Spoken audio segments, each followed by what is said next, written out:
اور چونکہ میری بیوی ہندو ہیں، میں مسلمان ہوں، نہ میں مذہبی ہوں نہ وہ، اور ہمارے بچوں کو ہر مذہب کے بارے میں بتایا گیا ہے، انہیں یہ نہیں بتایا گیا کہ تم اس مذہب کے ہو۔ اب یہ کبھی کہیں پر بلیف تھا میرا کہ یہ فرق جو ہیں یہ دھیرے دھیرے مٹ جائیں گے۔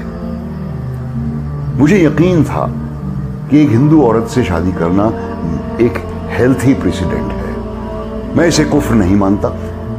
میری والدہ نے بھی مجھ سے پوچھا جب ہماری شادی ہونے والی تھی کہ کیا تم رتنا سے ایمان لاؤ گے؟ میں نے کہا آپ مذہب بدلنے کی بات کر رہی ہیں، میں نہیں اس کا مذہب بدلوں گا۔ تو انہوں نے کہا ہاں صحیح ہے، مذہب کیسے بدلا جا سکتا ہے؟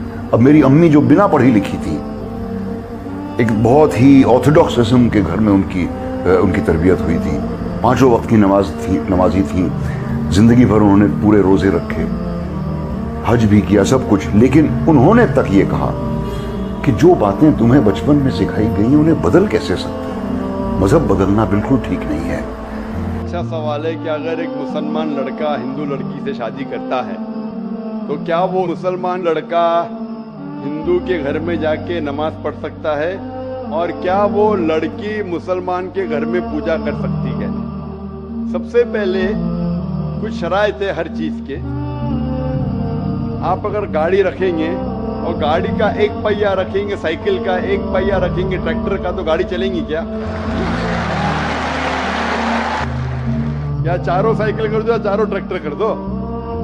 اسی لیے قرآن کی آیت ہے سورہ بقرہ کی سورہ نمبر 2 آیت نمبر 221 میں اللہ تعالیٰ فرماتے ہیں کہ آپ مشرکہ سے شادی نہیں کر سکتے جب تک وہ ایمان نہ لائے۔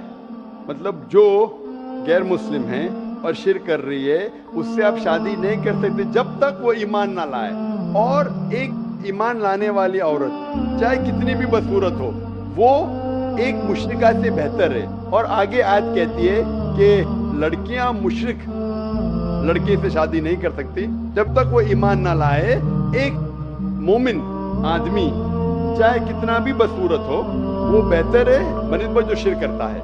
اس کی وجہ یہ ہے کہ اسلام میں لکھا ہے کہ اگر آپ خدا کے علاوہ کسی کو اور پوچھتے ہیں، کسی اور کی عبادت کرتے ہیں، یہ سب سے بڑا گناہ ہے۔ اور اللہ تعالیٰ فرماتے ہیں سورہ نساء میں سورہ نمبر 4 آیت نمبر 48 میں، اور سورہ نساء سورہ نمبر 4 آیت نمبر 116 میں کہ اللہ سبحانہ و تعالیٰ اگر چاہے تو کوئی بھی گناہ کو معاف کر سکتا ہے، لیکن شرک کو کبھی نہیں معاف کرے گا۔ اگر ایک انسان مشرک جیسا مر گیا تو اللہ تعالیٰ کبھی بھی اسے معاف نہیں کر سکتا۔ جس نے ہمیں زندگی دی، جس نے یہ ساری چیزیں ہمیں دی دنیا میں، اگر ہم اس کو گالی دیں گے، اس کے علاوہ کسی اور کی عبادت کریں گے، یہ شرک ہوا۔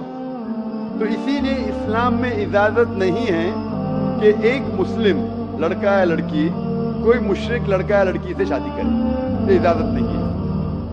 جہاں تک کہ سوال ہے کہ ایک عام مسلمان ہندو گھر میں نماز پڑھ سکتا ہے، اگر اس کے سامنے کوئی مورتی نہیں ہے تو وہ نماز کہاں بھی پڑھ سکتا ہے اگر جگہ صاف ہے۔ اسی لیے شادی کے لیے شرط ہے کہ دونوں کا ایمان ہو۔ اور اگر آپ ہندو مذہب پڑھیں گے تو ہندو مذہبی کتاب میں بھی یہی لکھا ہے جو میں نے پہلے پیش کیا، پہلا جو سوال تھا بھائی صاحب کا، اور میں نے کہا کہ ہندو مذہب میں بھی یہی لکھا ہے، نا تس پتیماستی، اس ایشور، اس بھگوان، اس خدا کا نہیں، کوئی مورتی نہیں، کوئی فوٹوگراف نہیں، کوئی پینٹنگ نہیں، کوئی پورٹریٹ نہیں، کوئی آئیڈل نہیں، کوئی اسٹیچو نہیں۔ اگر یہ مان لے کہ کم از کم جو یکساں ہے ہندو اور اسلام کے مذہبی کتاب میں، کم از کم اس کے اوپر عمل کرے تو اکثر ہمارے مشکلات دور ہو جائیں گی۔ جو یکساں نہیں ہے اس کو کل ڈسکس کر سکتے۔ اور اگر آپ تحقیق کرتے ہندو مذہب کی کتاب پڑھتے اور اسلام مذہب کی کتاب پڑھتے، دونوں میں لکھا ہے خدا ایک ہے، دونوں میں لکھا ہے کہ خدا کا کوئی بت نہیں ہے، دونوں میں لکھا ہے کہ خدا کے علاوہ کسی اور کی عبادت نہیں کرنا چاہیے، دونوں میں لکھا ہے کہ آخری پیغمبر محمد صلی اللہ علیہ وسلم ہے، دونوں میں لکھا ہے کہ شراب نہیں پینا چاہیے۔ میں حوالے دے سکتا ہوں اور میں تقریر ایک دیا ہوں، similarities between Islam and Hinduism, اسلام اور ہندوازم میں یکسانیت، دونوں کتاب میں ہے۔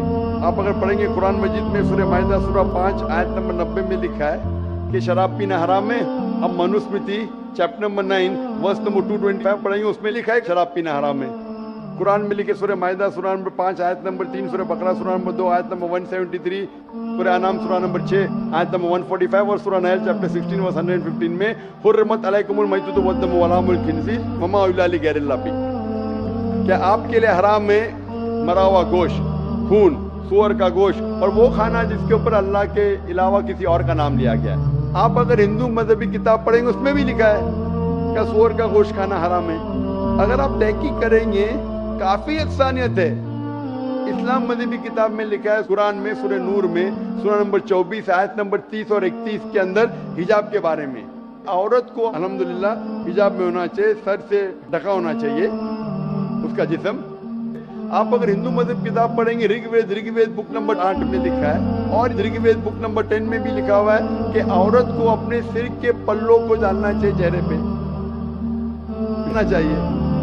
اور اسلام مذہب میں جو مذہبی کتاب میں لکھا ہے, لیکن افسوس کی بات ہے کہ مذہب کے ٹھیکیدار یہ چیز کا ذکر ہی نہیں کرتے. کیوں؟